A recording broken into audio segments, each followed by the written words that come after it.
Hello and welcome to the Cycling Europe podcast. I'm Andrew Edwards. I'm just going to pause there for a moment to let that name sink in because it's still Andrew, but it's just a different Andrew. And the reason is quite simple actually. We're standing in a park in Leeds on a beautiful spring day with Andrew Sykes, who you'd normally be listening to. How are you, Andrew? I'm very well, thank you. Thank you for doing this. This is slightly odd. This is your podcast. It is, but it would be even more bizarre if I was asking myself the questions. So thank you for agreeing to do this for me. A great pleasure. I spent 30 years as a presenter at BBC Radio Leeds, and Andrew and I have met on a few occasions actually, but the boot now is on the other foot, except it isn't really, because then I was asking the questions and today I'm asking the questions. I'll let you explain why you're not hosting your own podcast today. What's our conversation about?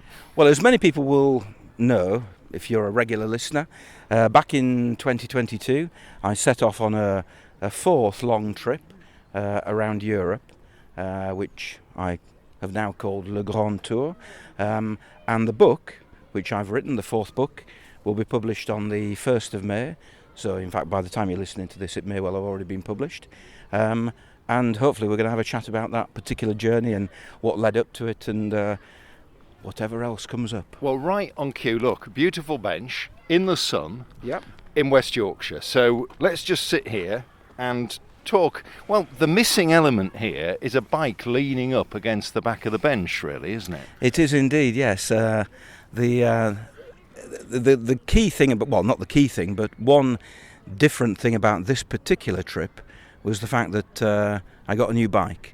So whereas the first three books were all subtitled on a bike called Reggie, this one is now on a bike called Wanda. I think we'll do a proper introduction for the missing Wanda today, a little bit later, because yes. We've both met up on foot today. So let's just go right back to the very beginning. How come, well, cycling and you, before we even come on to writing. So when did you and cycling first meet?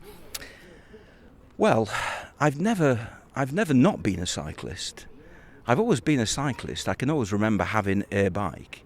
I can remember my father taking me out into the field behind the house and actually falling off numerous times, like everybody does when they're learning to ride a bike. And I had a bike all through my teens, and I think the key thing was, in terms of cycling, after I graduated from university, I went to live in London, and I never bought a bike. Sorry, I never bought a car, because living in London, cars are a distraction, if to say the least, and they're not very convenient. So I never bought a car, and it wasn't until I was about 31, 32 when I started teaching I actually got round to buying a car. So it was never in my system to automatically think, I've got to take the car somewhere. It was always, well, I've got a bike. But it wasn't until much, much later, we're talking now 2010, that I first set off on a very long distance ride, and that one was down to Italy to see a friend who'd bought a house down there.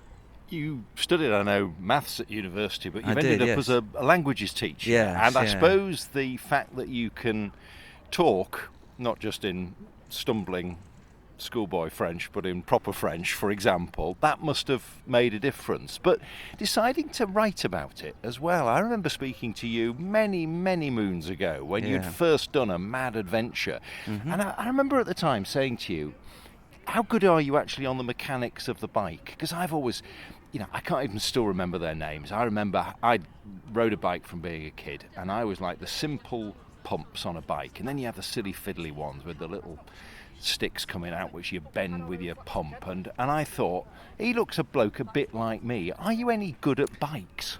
Not really, no. I mean, I do like bikes, and I like them when they're nice and shiny and new, and I like cleaning bikes, and I like the effect when you've kind of cleaned your bike and you think, oh wow, that's a very nice machine to have. But if you ask me to even think, I hate to admit this, but even simple things like changing the inner tube, my heart would sink. And I thank the people at Schwalbe, the people who make the very robust I've marathon got tyres. their tyres on my bike too, and that's just for commuting in Headingley and Leeds. The people, they should win awards for what they've done, because in the 4 long trips around Europe, on their tyres, and we're talking now here 20,000 kilometres, I've had one puncture, and that was at the beginning of the ride in 2015. My heart sank at that moment, because I could see my front tyre deflated, and I thought, oh God, this is the moment. But that's the only time I've ever had to change an inner tube. But it extends to the rest of the bike. Does it interest me, the technicalities? It does to a certain extent. The roll-off hub, for example, I'm not sure if you're familiar with... You'll have to tell us. I'm sure a lot of our listeners are. Well, a roll-off hub is, again, another German invention, which is an internal gearing system. A bit like the Sturmey Archer system of 30 years ago, but brought into the 21st century. And it is a beautiful thing. I've seen one of them cut in half. And all the cogs inside, it's like a Swiss watch. But if you actually ask me to either explain how it worked, or, God forbid, mend it, or even fill it up with oil, I would be flummoxed, to say the least. That's so reassuring. That's just wonderful. So we've established that you like bikes. You like the stuff of bikes, as long as you don't need to really get your hands dirty, mending them. There's a wonderful moment in this book where you come across a pump in the great outdoors, but it turns out to be a pump on pan, if I remember my French correctly. Yeah. That was down the. I think that was in the Rhone, wasn't it? And it. I can rest assured I can pump a tyre up, but this machine, I think I did more damage to the bike than actually any good by doing something, because after that moment, the front tyre, it just seemed to have a permanent, slow puncture that I managed to get back to Britain eventually. It's brought bad memories back, I can tell looking at it. Yeah. So we've established that you've loved bikes really since you were a kid. Mm-hmm. What about the writing? What made you decide? And in a sense, I suppose the bikes and the adventures, the madness of them, they somehow, and the books, i.e. writing about them, have somehow all come together, haven't they? They have. It's a specific moment, actually, in terms of the writing. I originally got the idea to go off and cycle to Italy. I did the journey back in 2010, and the idea for doing that was in 2008, because it was the Beijing Olympics. It was a summer, and as a teacher, obviously, you get the long summer holidays. And I was watching the Beijing Olympics, and the first event was the road cycling, and it all looked very exotic. It was chucking it down, very, very wet. You're from Ireland, you're used to chucking it down. Exactly, yeah. But it just, I thought, God, that would be really exciting and adventurous, exotic, to go off and cycle somewhere. They had the Great Wall of China, and obviously, I thought, wow, that would be a real adventure. And I thought, perhaps I should try and emulate something. Now, clearly not the Olympics. I was never in a position of being an Olympic athlete, but I then came up with the idea. As I mentioned earlier, I've got this friend who I did meet actually for 2022. He crops up in this book as well. Him and his wife had just bought a property in Puglia in southern Italy. He was a teacher at the school where I was working, and I thought I could cycle there. I could cycle there, down there, to see him one summer, and I reckon I could do it in the 6 weeks of the summer holidays. And I didn't tell anybody. I set up a website, and it was all kind of in secret, although Basil's wife, Liz, she did one day say to me, because I hadn't even mentioned it to them, that I was going to turn up on their doorstep in Puglia. Imagine if they'd come back to the UK and you turned up. Well, Liz said to me one day, she said, Andrew, because she knew I was into the cycling, and she said, Andrew, do you know there's some bloke who lives in Reading? She must have stumbled upon the website. And she said, there's some bloke in Reading who's planning to cycle to Puglia next summer. And I said, well, Liz, actually, I've got to admit that it's me. I just hadn't got round to telling you I was going to be knocking on your door. But anyway, I did that first journey, and I came back, and there was no intention whatsoever of writing a book about it. I'd blogged about it on the website, and I had another colleague, Sally, who another languages teacher, and she was pregnant at the time. She eventually gave birth to her daughter in the September of that year, and she was reading all these blogs because she was clearly looking for things to do, waiting to be called into the hospital to give birth. And I met up with her and other colleagues. We went out for a meal later on that year, and she said, "Andrew, I really enjoyed what you'd written there. You really should write a book about it before you forget all about it." And I remember saying to her, I said, "Don't be daft, Sally. I'm a French teacher. I'm not a writer, for goodness sake." And I was very dismissive of the whole thing, and I never did anything about it. And then the following Easter, it must have been the end of the Easter term, and we went out for a meal again, and she said, "Have you started that book?"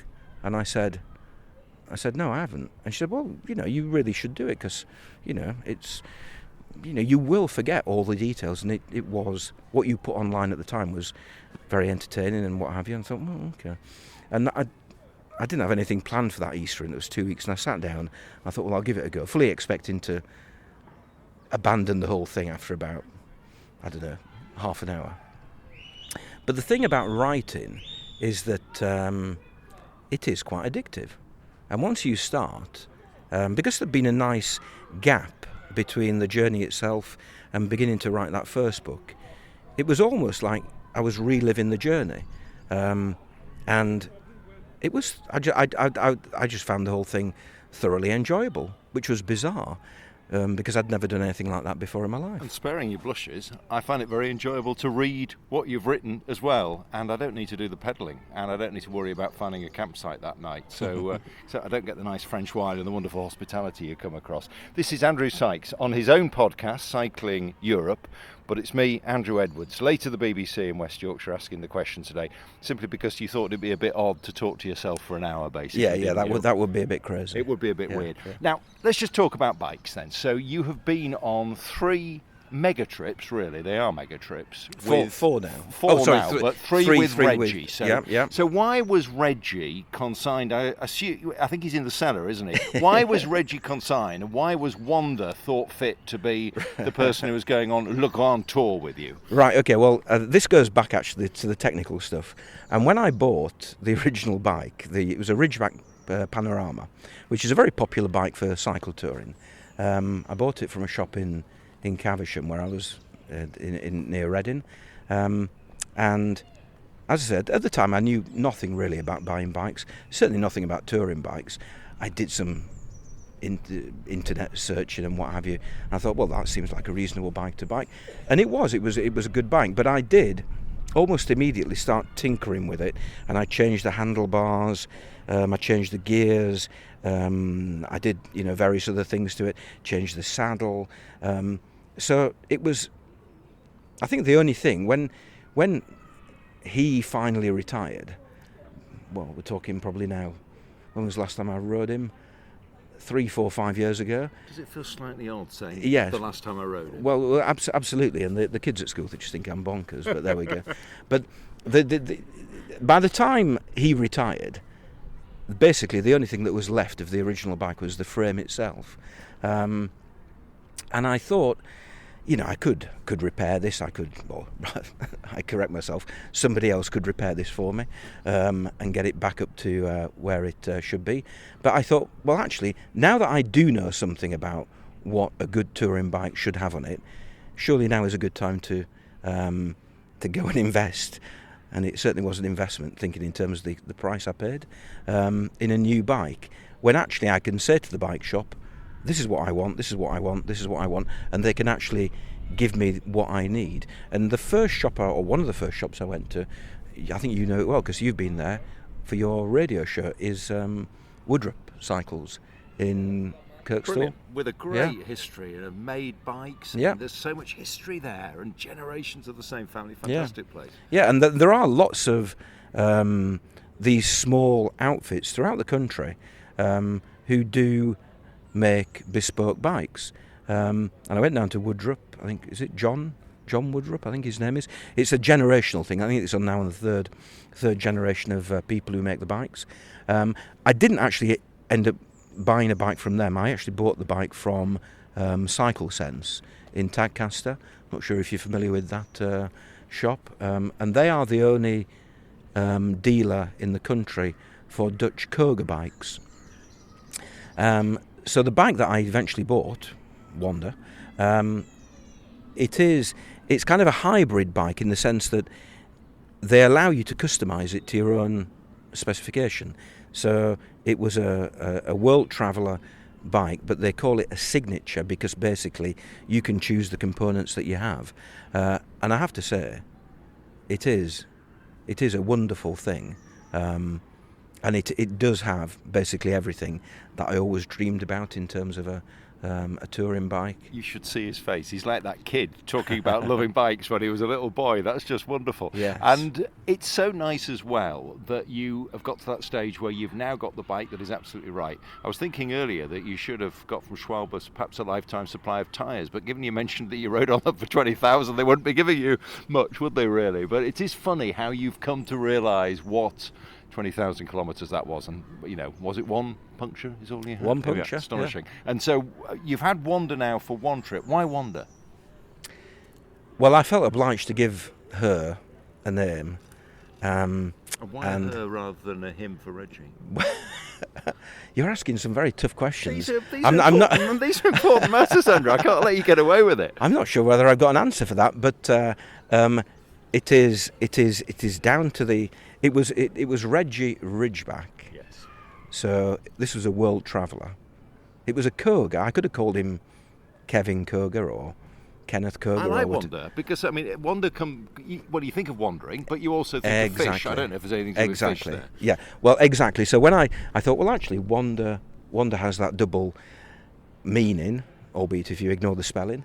Wanda as into it kind of encapsulates what my approach to the cycling is, because I'm not on a race. I do pull the brakes on very often and just kind of have a look around, see what's happening. So wandering in the sense of being on a bike and wandering is kind of quite apt. And it worked with the name Wanda World Traveller.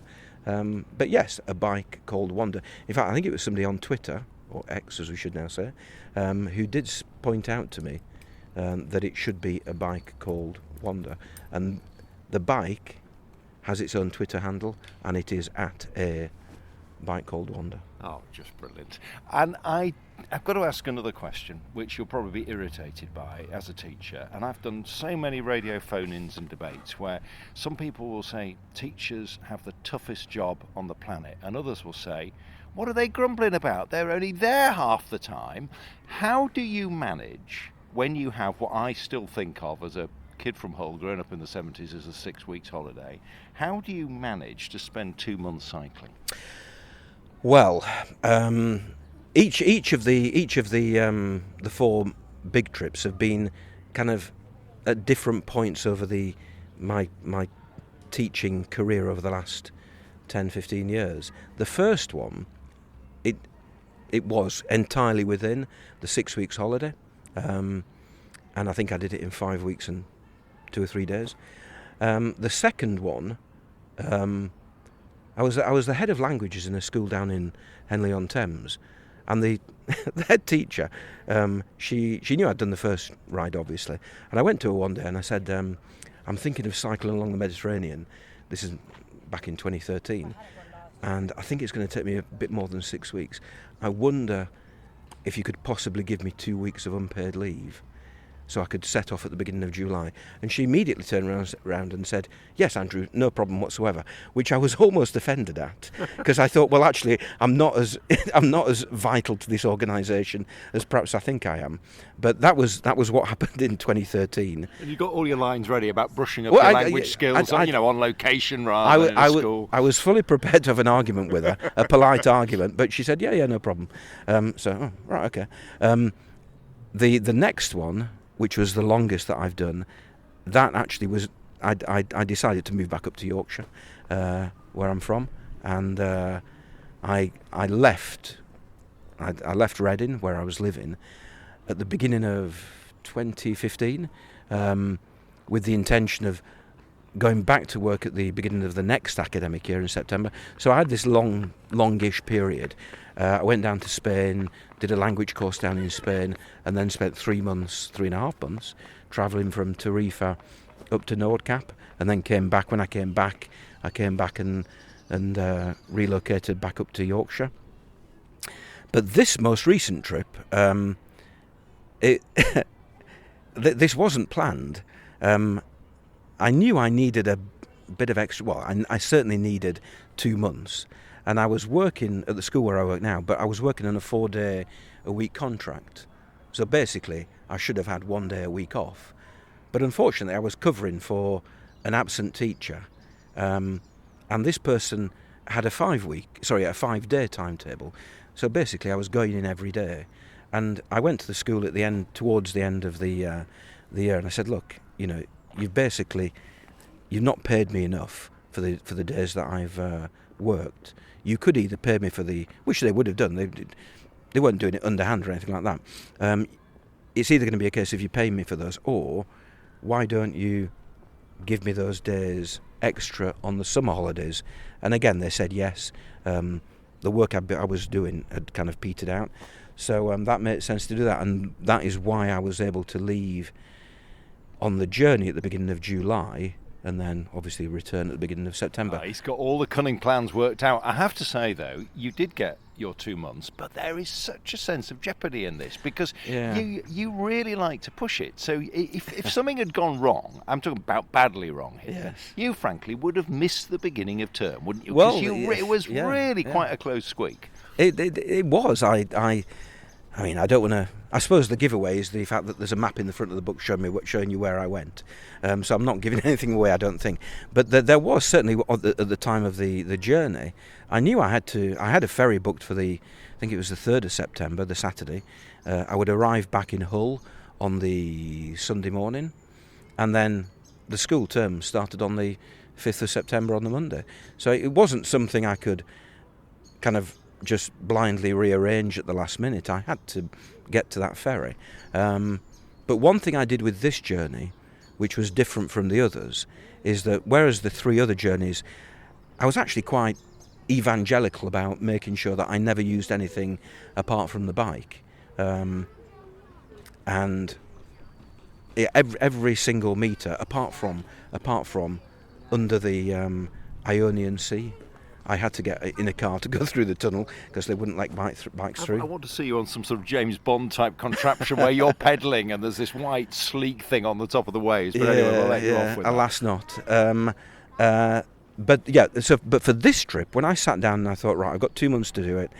It's 5,500 kilometres, and I thought, I can't do it. I physically, it would have meant an average of 110 plus kilometres per day, which I had just about managed in 2013, cycling along the Mediterranean.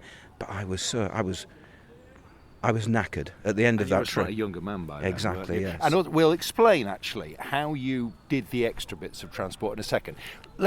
Seems a good point actually to just do, for everyone listening who hasn't got the map in front of them, a little quick pen portrait then of what your route was. So just describe, you can wave your hands around as much as you like now and you can imagine this. So Hook of Holland, and you're on a ferry which brings you there. You've then got to get back to that same point, and the book begins and ends with the same signpost, doesn't it? So you do that. So explain very quickly what the route is that you planned, and in a sense how much of it was actually planned. The original plan had been, and perhaps we might mention this later. In fact, I'm quite interested on talking about potentially Japan because I know that you've been there. But the original plan was to go to Japan, and that was abandoned because of COVID. And then I thought, about around the Baltic, and that was the plan for a long time.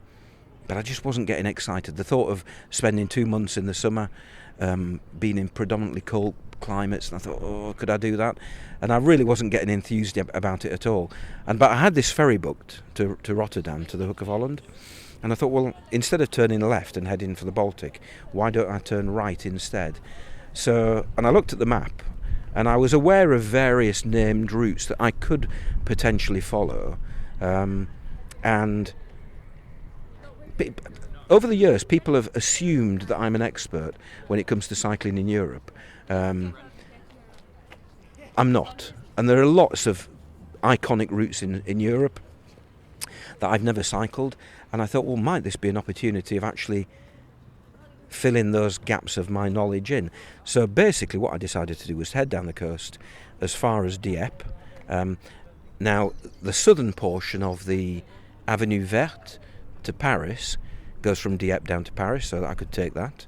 Then there was another named route which would take me up to Mont-Saint-Michel, cycle through Brittany, and then I could pick up the northern half of the Vélodyssée in Brittany, cycle down the west coast, and basically to the point where I'd cycled in 2015 in the Gironde estuary, and that point turn and go down the canals, the Canal de la Garonne and the Canal du Midi, down to the Mediterranean, along the Mediterranean, and then up the ViaRhôna, which is a cycle route that unsurprisingly follows the Rhone, into Switzerland, over the Alps at the Furka Pass, and then down the Rhine, which would take me all the way back to the Hook of Holland.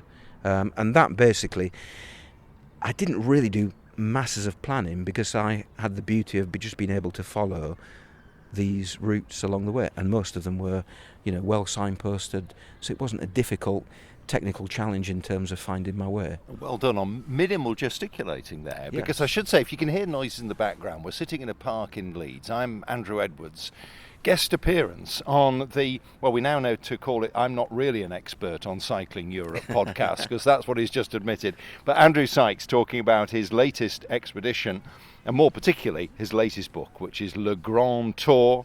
And we're talking about this route, which also had a bit of help. So let's just talk about that. You hinted at it. Yes. So this is the decision to use trains.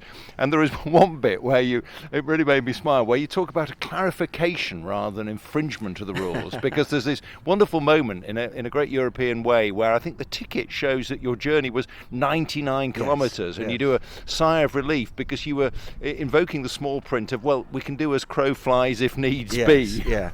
The I thought, in fact I knew, it wasn't just thinking, I knew that 5,500 kilometres was going to be beyond me in the 2 months that I had available. So what I decided to do, I thought, well, actually, I'm going to allow myself to take 10 train journeys, a maximum of 100 kilometres each, at various points during the trip. And that would reduce the whole thing down, I estimated, to around, well, it would have been a maximum of 1,000 kilometres off. So we're now talking 4,600, 700 kilometres, something like that. And some of them, I knew where I was going to take them immediately. For example, when I was, there were certain portions of the trip that I'd already cycled previously.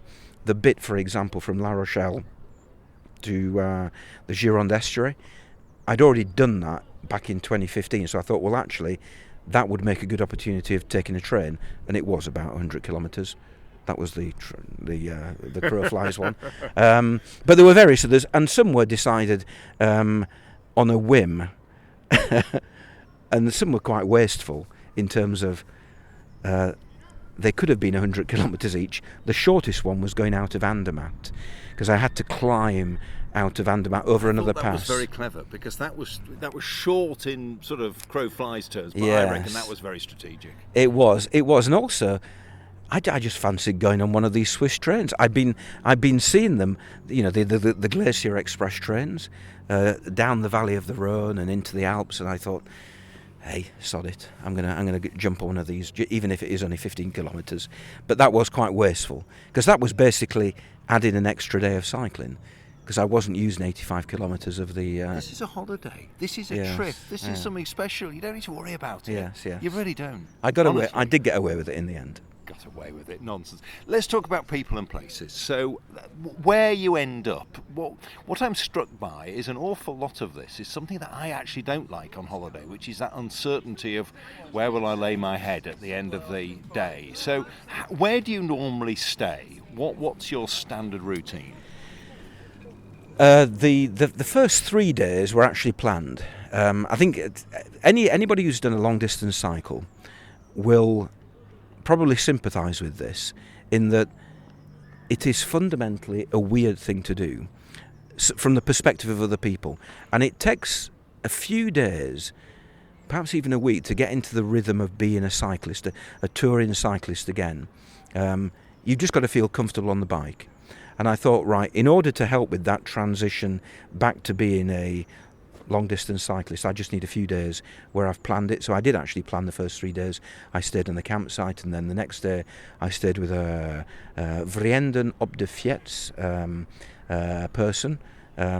If you're into your Dutch, I was hoping you'd do this. It stands for, or it means Friends of the Bike, I think it means. And it's a bit like warm showers, if people are familiar with that, although you do pay for it. You pay €22, something like that.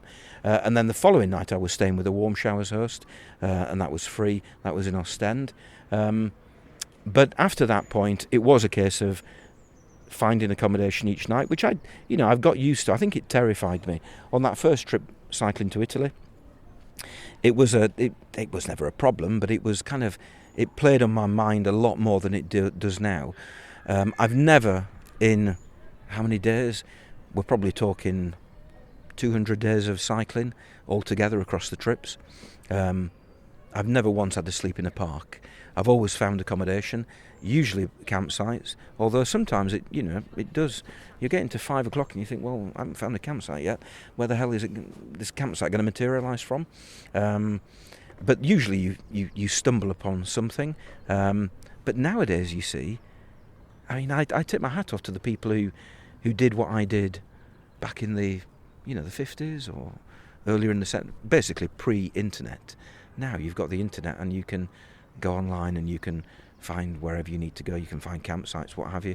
And ultimately, and this has happened occasionally, you think, oh well, sod it. Whip out your phone, booking.com, and find a hotel for the evening. But the majority of the nights were in campsites because it is the cost. It wouldn't have been feasible to pay for a hotel every night. I genuinely enjoy being in the campsite. They're great places to meet people. If you're in a hotel, you're stuck in your room or you're stuck in a bar downstairs or wherever. There's not that same conviviality. Great opportunity to meet fellow cyclists or walkers. They are just fundamentally nice places to be. Right, your challenge now, top and bottom, best and worst of the places you stayed on the Grand Tour. Right, the best campsite, well, there are a few contenders, but I would have to say I'm going to probably miss out the one that should be the top, but there was a great place in just opposite Strasbourg, actually in Germany. Strasbourg campsite was full. I rang them earlier in the day, and I didn't even get to the question, is there any possibility of saying? The woman just said no, and put the phone down. But I did find this place in a place called Kiel, Kehl.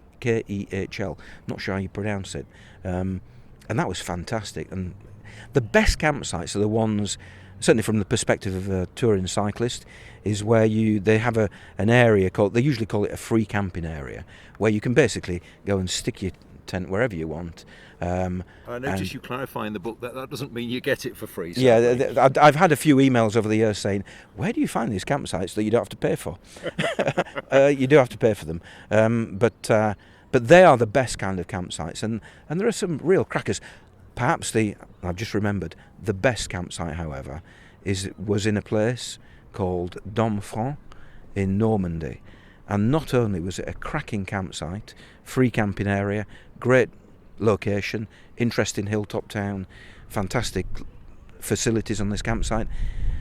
It was a municipal campsite, and municipal campsites in France, they're kind of, there's a section in the book where I actually do a little bit of research and talk about the municipal campsite, and it is going through a difficult period, but they still exist, although quite a few of them have now closed down. They're basically run by the local council, and the other thing, apart from they're usually close to the town centres, they are good, they have good facilities, and they're bloody cheap. That's the Yorkshireman speaking. And the one in Domfront in 2022 cost me €4 to stay there, which I think is unbelievable. He's basking. He's puffed his chest out like a sort of peacock at that, just at the sheer pride of having stayed for €4. And I make the point of that evening, after I erected the tent, I did climb the hill to the hilltop town and sit in a bar and had 2 beers, and I think within half an hour, I'd already spent 3 times as much as I spent on the accommodation for that evening. Lowest point? In terms of the accommodation, the lowest point was being washed out in a campsite on Lac Léman. But looking back, I mean, that was a comical. It's not comical at the time, but with the writer's hat on, you are grateful for the bad things to happen, because they give you something to write about. But that was a horrendous night. It was raining like it had rarely rained before, and I was forced to go to this campsite, which was a mega campsite, one of these big corporate affairs by Lac Léman in France, and they charged me €35, which was horrendous.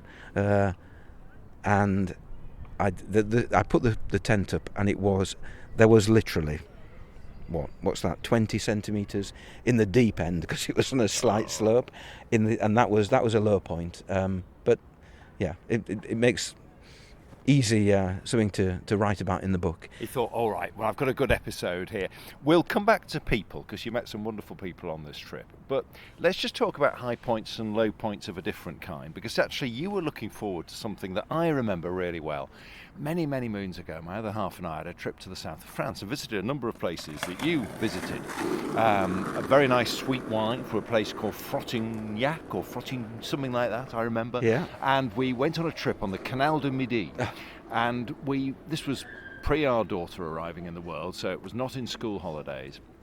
And we found that we were on a fully booked trip on the Canal du Midi, us two, and the rest were 2 coachloads of French pensioners.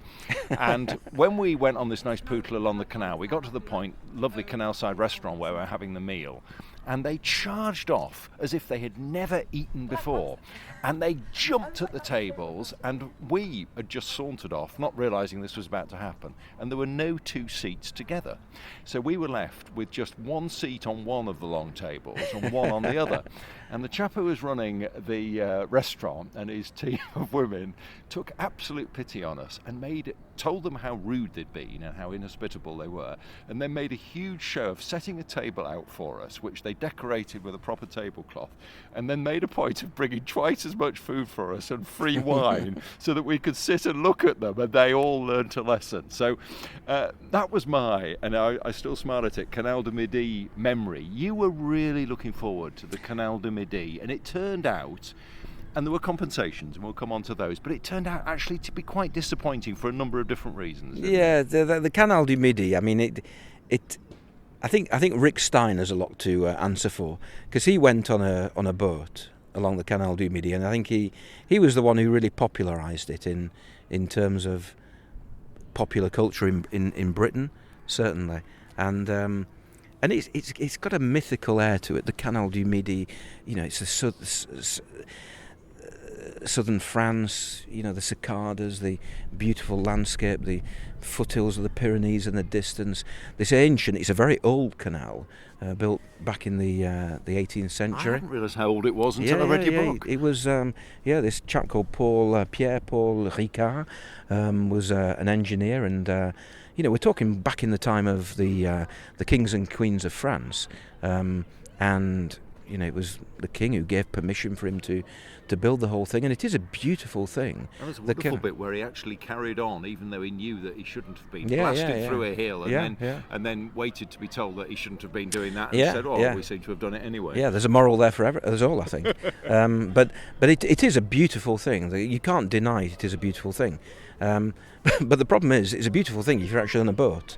If you're on a bike, I would question whether it is such a brilliant thing to do. Now, I'm sure there are people out there who are thinking, what's he talking about? I went on the Canal du Midi, it was fantastic. It has its moments, and there are sections where it is tolerable from a cycling perspective, but there are big sections of the Canal du Midi which are very, very difficult to ride, simply because of the terrain of the towpath. And in fairness to the people who built they didn't build it for people like me to cycle along 200, 300 years later. They built it for horses to pull the barges along. Again, in fairness to the local authorities, I think it's most of the Canal du Midi is in the Tarn département, and they really make no effort to encourage cyclists. There are no signs, or very few signs. They really don't want cyclists there, and I think they recognise that if you want to go on the Canal du Midi, go on one of the boats. And there is a sad story about the Canal du Midi in that a lot of the plane trees that line the route, which were put there in the 19th century to stabilise the banks and also provide shade, they were diseased it was actually American soldiers apparently who brought a disease over from America in their ammunition boxes during the war, and this has spread to the trees along the route of the Canal du Midi, and a lot of them now have to be removed. And you don't have that for long sections of the Canal du Midi. It is brutal, because not only are you contending with quite difficult terrain, but you're also in direct sunlight. There is one point where you're right, actually. I think that I'd have traded basically smoother surface under my wheels for the blistering heat. Yeah. I mean, it became a bit of a battle, didn't it, at times? Yeah, and ironically, ironically, in some of the sections where they have had to remove the trees, those are the parts where the towpath is of better quality, simply because they had to improve it in order to get their machines on to remove the trees. So go back in 2060, and the new trees that they're planting will hopefully have grown. And that's when Andrew Sykes would have written his 14th book about taking Yes. some mad long tour. This is the Cycling Europe podcast. Andrew Sykes usually would be hosting, but today he's asked another Andrew. I'm Andrew Edwards, spent 30 years at BBC Radio Leeds, and I've met Andrew on a number of occasions, talked about a number of things, including cycling, and what a pleasure it is to be sitting on a spring day in a park in Leeds near my home, talking about cycling and the Grand Tour, which is your latest trip, 2022, and your latest book.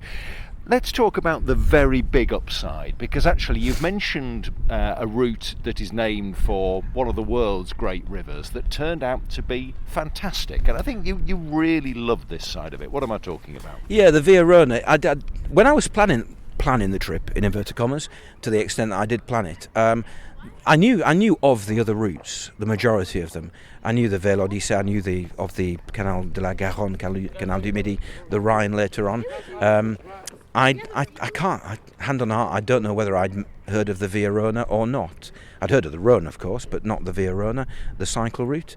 And I thought, when I stumbled upon it, I thought, well, actually, that's quite convenient, because that basically will get me from Sète, which is where the Canal du Midi finishes, up to Andermatt in the Alps, which is where the Rhine cycle route starts. That's rather convenient. So, but my expectations of it were very low. I just thought, well, it's just going to be, you're going through the Rhône Valley, a nice valley, nothing too spectacular. But it turned out, I think, to be the highlight of the whole trip. It's the facilities are fantastic. They've really gone out of their way to invest lots of money in that route. Interesting places to visit along the way. Beautiful scenery. If you're into your bridges, it's the place to go. If you're into your bridges, don't go to the Rhine, because the Germans, they don't seem to like bridges. There aren't that many bridges over the Rhine. But the ViaRhôna and the Rhône itself is bridge heaven.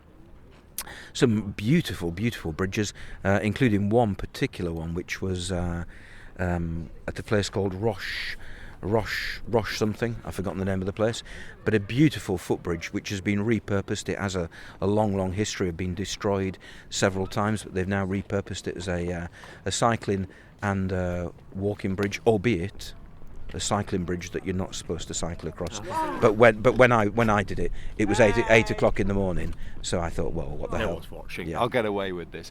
This seems a good point for me to ask you what I'm slightly in awe of, in a way. So you go on a mega trip, you're you have your loose plan, but you know where you're going. You end up having to take notes. You do podcasts. You've now got a drone that you send up, so you can do all of that. Yeah. How and when and where do you think of all the different bits? I know you're on the bike a bit, and I know obviously you're a guy who likes history, and you'll sit in a restaurant, you're somebody who'll chat to people, but how do you pull the whole thing together? I think if you look back now, from the book will be published on the 1st of May, and if you look back from the 1st of May 2024 over, well, getting on for 2 years, yes, there's the book itself, there's the podcasts, which I recorded at the time and edited and published actually when I was travelling. I made 4 films about the route, which were later published on YouTube, as well as I was blogging as I was cycling. You're like a multimedia production company. You are, but it's over a long period, and I think people, I think me included, people think, oh, how the hell can you write a book? You know, when you think it's such a big thing to do, and it is a cliche to say that, well, you start with the first word and you keep writing, and eventually, if you break it down into little bits, you'll eventually get to the end. And I think you could say the same with the podcasts and the films and the blogging and the social media. It never feels onerous at the time because you're only ever doing a little bit of it. And you know, it may take, if you're cycling down a nice canal and you think, oh, that's a nice bridge, or the ViaRhôna, and you think, oh, that's a nice bridge, that would look good from the drone, and you pause for 10 minutes, 10-15 minutes to get the drone up. It takes time, but especially if you're travelling by yourself, it gives you something to do. And it never, looking back, I can never remember a day when I thought, oh God, I've been rushed off my feet today doing all these different things, because you just do a little bit here, a little bit there. You get to a campsite in the evening, or your hotel or a restaurant or wherever, and you sit down, you think, right, okay, I'm going to type out on my phone what happened and stick it on the website. And you know, it is a nice existence. And I have to say, dear listener, he does give himself a day off every now and again. And actually, you mentioned Italy. You did meet up with friends in a place that I remember on the same. We had several trips, my other half and I, down to sort of southwest France, a place called Pesnaz. Yes. Did you watch the BBC programmes back in the 80s? That didn't ring a bell. You mentioned this. These were language programmes that were filmed there, apparently. Yes, I remember watching À vous la France. It was every Sunday morning. I remember the programme because my dad, rather improbably, I remember him going to night class. They never went to France until they were massively retired, so I don't know why he was doing it. But anyway, I remember my dad watching it. Yeah, I mean, at the time, you know, pre-internet, it was one of the few ways you could actually begin to learn a language. And they used to have these filmed snippets at the end. And for that particular programme, they did quite a lot in Grenoble, but they did some of these films in Pesnaz, and I can still remember them. And I'd never been there. You know, I'd lived in France and I'd travelled quite widely in France, but I'd never been to Pesnaz. And I actually bumped into somebody much earlier in the trip, and I was talking to her, and I said, oh, where are you from? She said, I come from Pesnaz. I said, oh, Pesnaz. I've always wanted to visit Pesnaz. And I told her this story about it being on these programmes a long time ago on the BBC. And she was kind of, oh, wow, I never knew my town was so famous. I kind of tried to downplay it a bit. I thought, you know, it's not that famous, come on. I think she imagined it was, I don't know, some big event in British history. But then I got the chance later on, at the end of, when I arrived in Sète, I was meeting up with the friends Basil and Liz, who used to live in Italy. They now have moved and they now live in southwest France, and I met up with them in Pesnaz. So finally I did get to visit Pesnaz. But, sorry to disappoint you, dear reader, but that's the one bit of the trip that I really don't talk about. You do? You're just nothing there. You say it happened, and I'd like to mention how nice it was, but I'm not going to go into any detail. Yeah. I think you ate and drank and had a fine old time. We did. That's exactly what we did. We just met up and we wandered and we sat, we drank, we ate, we drank, we ate, and I thought, yes, that really was a day off from everything else. And I think I apologise in the book because I get to the page if anybody is following the sequences of the days, the numbers of the days, I do apologise, saying, look, there isn't a page ripped out of this book. I'm just kind of, it was a nice day, but there's nothing really to say. Can I ask you about this finely honed athlete's body and the biggest physical challenge of the trip? I think you've got to, and again, anybody, and presumably most people listening to this are experienced cyclists or cycle tourists even. I don't want to do down cycling, but you are spending a lot of your time sitting down doing absolutely sod all. Yes, you get to a hill and you've got to pedal, but a lot of the time you're either going downhill or you're on a flat, which can be quite draining because you're having to cycle in a chronic fashion. But even that, it's never particularly that hard work. Yes, obviously you get to the bits where you have to climb the mountains, and obviously on this trip the biggest physical challenge was the Alps. And I talk about this in the book. I think the biggest challenge when it comes to climbing on a bike is mental rather than physical, and it's the fact that you have psyched yourself up, and you just kind of it's coming, and you get into the groove. You are mentally ready. You've accepted that you're going to, for a period of time, going to spend hour after hour after hour pedalling uphill, and you do it. And I wouldn't say it's not a problem. It is challenging, and you do, have to find resources of energy from somewhere. But it is not an insurmountable challenge. The most difficult climbs are the ones that you don't expect, the little ones, where you're cycling along the flat and then suddenly somebody's put a hill there. It might only be 10 metres and you think, oh God, and because it's sprung upon you in surprise and you haven't been able to prepare even for a matter of minutes, those are the most challenging ones, and those are the ones where when you get to the top you are knackered. And finely engineered Swiss trains do help with climbing the Alps. And you did see Mont Ventoux, which brought back memories of climbing up that. There was one day you talk about where that was in the distance. Let's talk about some of the people you meet, because this isn't just about places and lovely bridges and the occasional glass of something. It's about the people you meet en route, most of whom you meet accidentally en route. It's the happenstance. Yeah, I did meet a few people who I'd met before. For example, Basil and Liz, and then I met a German friend in Lake Constance, the Bodensee. But most people you meet for the first time. Now, the accommodation sharing website, Warm Showers, which I've used for many, many years, is fantastic. I'm not sure whether Couchsurfing as a website still exists. I've never used it, but it was kind of a big thing 5-10 years ago.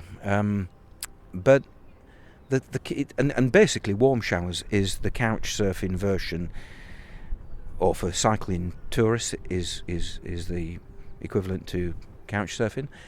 But the thing I imagine with couch surfing is that you don't automatically have anything in common with the people that you're visiting, whereas with Warm Showers, people put themselves on the Warm Showers website because they have an interest in cycling. It might only be a fleeting interest. Some of them are not long-distance cyclists. But you automatically have that one thing in common. And I think that's quite important because it's easy to talk to them. You're only with them for a relatively short period of time. It's not as if you're staying with them for a week. And you do have something to talk about. And I think it's great because you get to know, you can stay in a hotel and you can wander the streets and you can look at pretty things, but you never actually get to know a place properly until you actually speak to the people who live there. And that was particularly the case when I went to Paris, and I stayed with a chap called Mizu, who lived in a tiny little flat in the Marais district, which is right in the centre of Paris, just to the north of Notre Dame Cathedral. If you'd stayed in a hotel in that area, God knows how much it would have cost you. We would have been talking hundreds rather than tens of pounds. But he was such a nice man, and we went on a wander around the Marais district, and I don't think I've ever been to the Marais before, but it's a really interesting. the equivalent of Soho in London. Very diverse population there. Very gentrified, but you've still got a lot of people who have lived there for a long, long time. And it was fascinating just listening to him talk about his area, which he clearly loved. And in fact, he was quite defensive about. But it's that kind of experience that you think, well, this is what makes the trip. It's wonderful. We'll talk about how you can get hold of the book and perhaps what the future might hold. But I don't want you to do your Edith Piaf performance. People in the park might be a bit distressed. But regrets, do you have a few on this trip? I wouldn't. There's nothing I necessarily regret, because it goes back to what I was saying earlier. The bad things that happen, they do make good stories, looking back. And there's nothing where I look back and I think, I really wish that didn't happen, because I think, well, I'm quite glad it did, because it makes a good story. There are exasperating moments where my pet hate is campsites that don't allow tents, and there are a few. Yeah, exactly. I've just done that. What? Yeah. There are a few, and there was one before the swimming pool in the tent incident in Lac Léman. There was another campsite just on the opposite side of the road, and I went in there to begin with, and I said, "Oh." The woman was very nice, and I said, "Oh, can I stay here?" And I was very, very wet already because it was chucking it down outside. And I said, "Oh, I'm so relieved to be here. Can I stay the night, please?" And she just looked at me, and she was very apologetic. She said, "I'm sorry, we don't accept tents here." And you think, for goodness sake. What did you need? One of those gleaming buses? Yes, or a static caravan or whatever. But so they are my pet hate, and I do occasionally come across them. There was another one in northern France, and again, it was one of the days where I was getting right to the end of the day. It was about 6 o'clock in the evening. I thought, oh, finally, I found a campsite. Went in, and I went to the bar, and they just looked at me as if I was a bit strange when I said, well, I've got my tent. And they said, well, it may be a campsite, but you can't stay here because we're just for caravans and what have you. So there are exasperated moments, but I think the wow moments far outweigh the exasperating FFS moments. And there always, when you're travelling, are a few FFS moments. Yes, What's the wow moment? If somebody said, "Oh, come on, Andrew, I've only got 2 minutes. You're standing, I don't know, before a next session of teaching at school, and somebody says you've just had this trip." What was the real wow moment? What was it? Well, there are a good number. I think physically the biggest wow moment was coming across something called the God, I've forgotten what it's called. Big mountain in the Alps called the Colombier. This great mound of rock, which is kind of almost hidden because the Rhône gets very windy as you're approaching the Alps. So things tend to be hidden behind other mountains. And I remember coming across La Colombière, which people will know from the Tour de France because it's one of the climbs. But you see, it's just this great big rock in front of you. You think, wow, that wasn't expecting that in the least. But I mean, the another wow moment was, and I suppose they're even better when you don't expect them. There's a town. There are lots of nice towns on the Rhine, and the Swiss and the Germans have done a very good job in terms of preserving them and rebuilding them when they've been damaged. But there's a town in Switzerland called Stein am Rhein. I don't know if you've ever been there. It's just to the west of the Bodensee, and it is the most stunningly beautiful town centre. All buildings around a triangular square, if that makes any sense, and these frescoes painted on half-timbered buildings, just stunningly beautiful. And again, I'd seen lots of pretty Rhine towns by that point, but I thought, wow. Stein am Rhein. That's going to be one on my list. It takes me back. I remember going to Bodensee and stayed when I was doing my German A-level with my mum's pen friend Doris Herrer and her family, and they took me down on a trip, and I love the food down there, that mingling of German and Italian. Yeah. Anyway, that's a whole other podcast anyway. Yeah. So, the book. it must feel like this is like the publicity tour. Talking to me about your book, this must, is this the good bit at the end where it's all done, or? Yeah, it is. It's nice to have finished it, and it is not. On this podcast, I've talked to many people over the years about their own books, and this will be episode 78, I think. But it's the first one really where I've had the opportunity to talk about my book.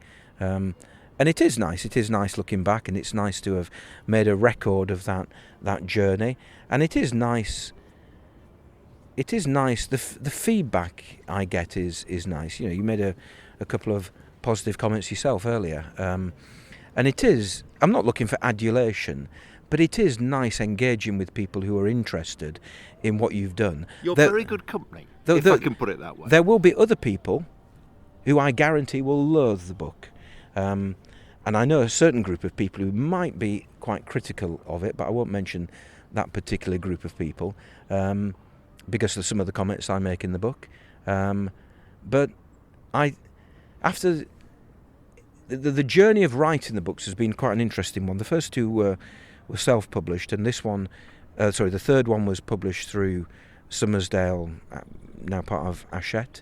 And for this one, I've gone back to self-publishing, and I feel quite comfortable about that. I think when I published the first two, I was desperate to get published, because you want that kind of recognition that you are doing something which is worthy. And that came with that third book, when that was picked up by a publisher. But having ticked that box, I'm now quite relaxed about the whole thing.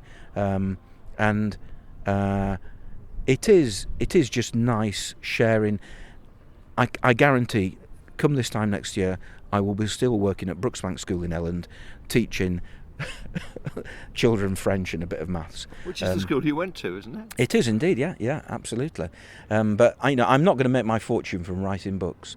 But the joy that it does bring me is in things like this, just talking about it, going to the Cycle Touring Festival, which is what I'm doing in a few weeks, meeting people who, I've got to know very well over the years, talking to them about it, sharing the experiences.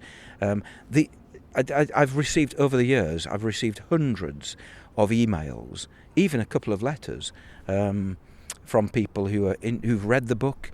They're either really into their cycle touring and they've kind of, enjoyed sharing the experience because they can sympathise, but likewise from people who have never stepped on a bike at all, and who have said, I really enjoyed what you've written there. It's, I think the nicest letter I got was after the third book, and it came from a woman who sadly has now died, but she taught me geography at school, or social studies as it then was, and I got this handwritten letter one day, beautiful handwriting. She's called Mrs. Piggles, Mabel Piggles, and that was a really touching moment. And I actually went and saw her, and I gave her a copy of the new book. This is back in 2016, So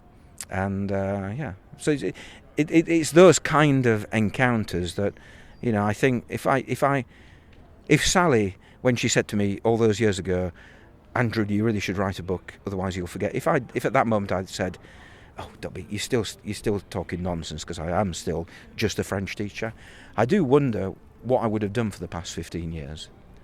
Isn't that wonderful? I've interviewed a lot of authors in my years on the radio, and they all try and shoehorn in a reference to where you can get it. So where can you, Andrew, you're on your own podcast talking about your own book, for goodness sake, where can you get hold of the Grand Tour? Yeah, you will be able to get it, in fact. Is it the Grand Tour or the Grand Tour? It takes me back to the whole problem of knowing what to call the Tour de France / France when it started here in Yorkshire. It is Le. I've purposefully chosen to refer to it as Le Grand Tour, because obviously most of the journey was in France, probably 2/3 of it in France, 3/4 probably in French-speaking areas.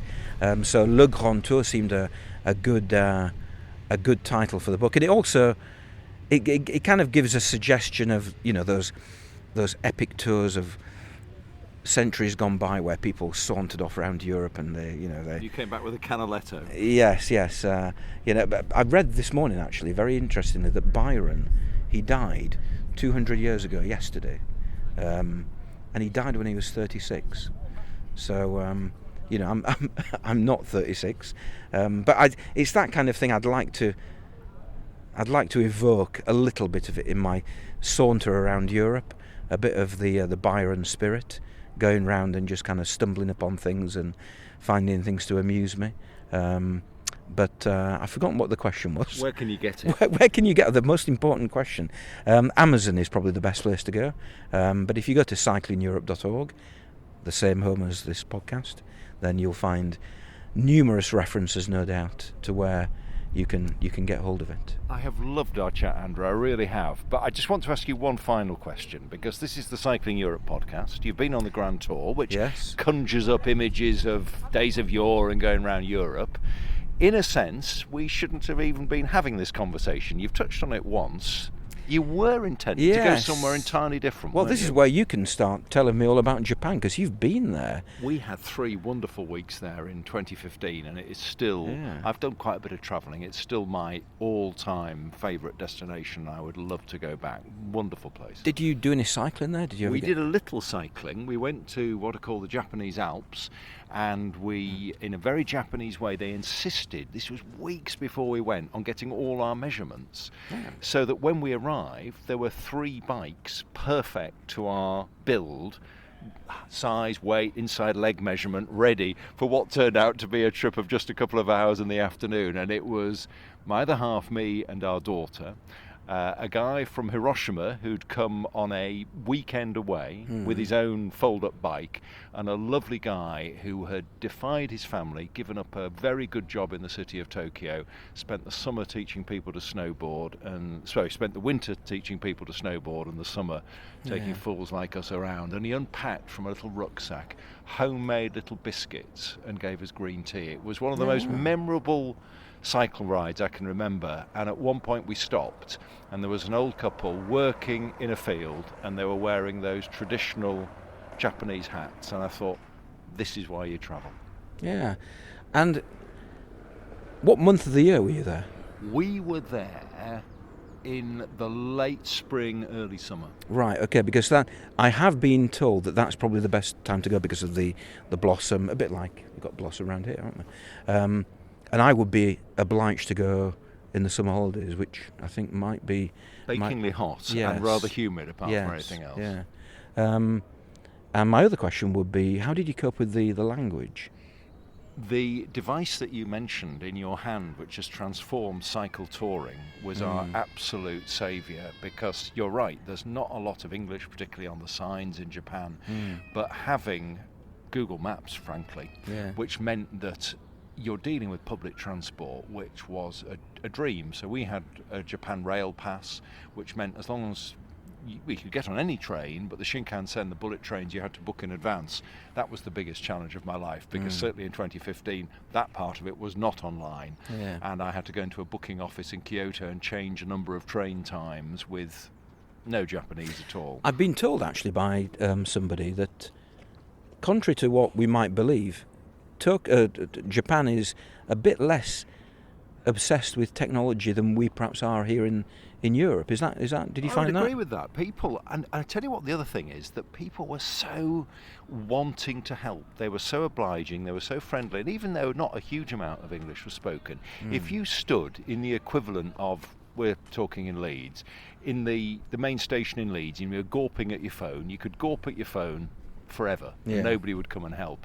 There, we were gawping at our phone. Our daughter wanted to go to a sushi restaurant with the conveyors. A chap literally charging through, rushing, stopped to help us. He explained in lovely language that they were a bit passé, frankly. You know, if you'd been here 5 years ago, there would be sushi conveyors everywhere. That's why we were literally going round in circles, because the restaurant we were looking for on Google Maps no longer existed.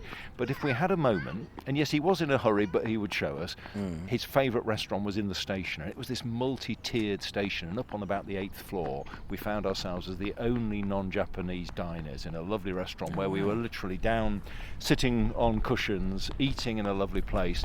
And during that conversation, before we even left for the restaurant, one of the transport police officers came up and asked if he could help as well, and that for me is the hallmark of Japan, people wanting to help you as a traveller. So yes, the maps on the phone are a great boost, but the people were the biggest boost of all, and the sense of humour and the hospitality, and you'd love the food. Well, that sounds really reassuring. You've got me excited again now, potentially, for going to Japan.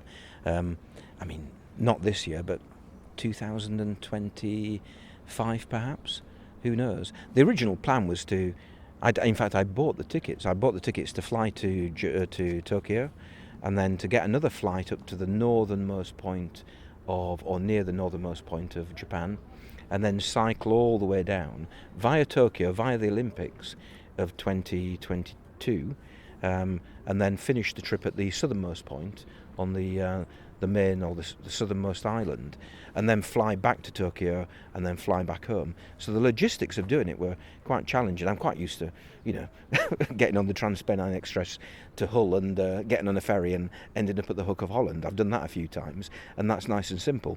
But the whole logistics of this were quite considerable. So, but I am glad that I've now done Le Grand Tour, because I shall definitely do the train thing again. I think that really added to the whole experience. Well, you will love the trains there. The Japan Rail Pass. Yeah. Trains that actually have space for your bikes. You'd like that too. Well, it's going to be a great trip. Yeah, and presumably if I did take the trains, then that would, hopefully improve the quality of the rest of it, because it wouldn't be such a mad rush to get from Cape Sata to Cape Sawyer, or the other way around. I can never remember which one is the top and which one is the bottom, but yeah. Andrew Sykes, thank you for being a guest on your own Cycling Europe podcast. What's it been like being on the other side of the microphone? Well, it's a while. It's quite nice. You've interviewed me a few times on your old radio show, and I've been interviewed by other people, but you tend to stick records on in the middle of the conversation, so you kind of you have a break. So it's nice to actually have a good... What have we been talking for an hour or so? Something like Slightly that? more. Oh, we right. could keep on talking for another hour, but you know what? I'm going to thank you for listening to the Cycling Europe podcast. Your guest today has been your host, Andrew Sykes, and I'm Andrew Edwards. Thank you for listening. And thank you, Andrew.